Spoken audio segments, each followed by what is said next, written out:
On Wednesday, America reclaimed some lost pride when President Joe Biden had met in Geneva with the Russian President Vladimir Putin. And he did so without bowing and scraping to a smug and devious autocrat. That's a low bar to be sure, but it's one that the squatter Donald Trump failed to utterly clear. To the nation's everlasting shame when he held a meeting with Putin in Helsinki in 2018, and he played supplicant to a man impervious to the human rights concerns who leads a nation with only a fraction of America's economic prowess. But now, don't forget this. California's gross domestic product is nearly twice that of Russia. Um, the memory remains painful, but after their 2-hour talk, the details of which are still a mystery because only interpreters were allowed to sit in, the leaders emerged for a brief news conference in which Trump praised Putin's extremely strong and powerful denial of interfering in the 2016 U.S. presidential election. Um, Basically, Trump said, "My people said they think it's Russia." He says, I have the Russian President Putin. He just said it's not Russia. I will say this: I don't see any reason. He's like, I don't see any reason why it would be. And this is what the dumbass Trump said to reporters anyway.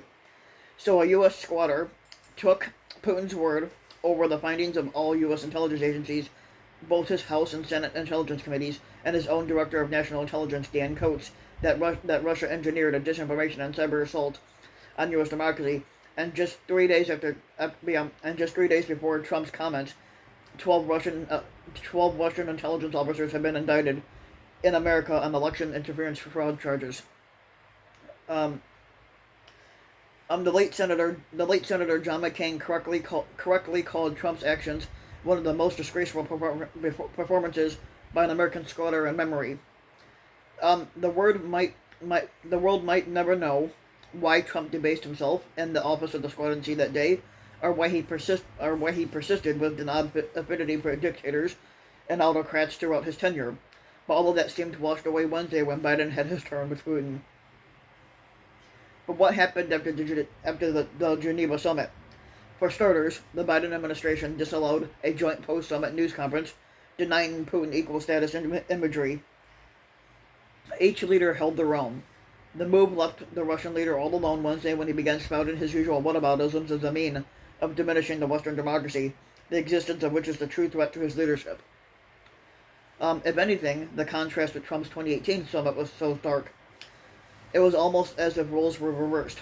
Putin, who spoke to the news media first, complimented Biden as experienced, professional, and a man of moral values.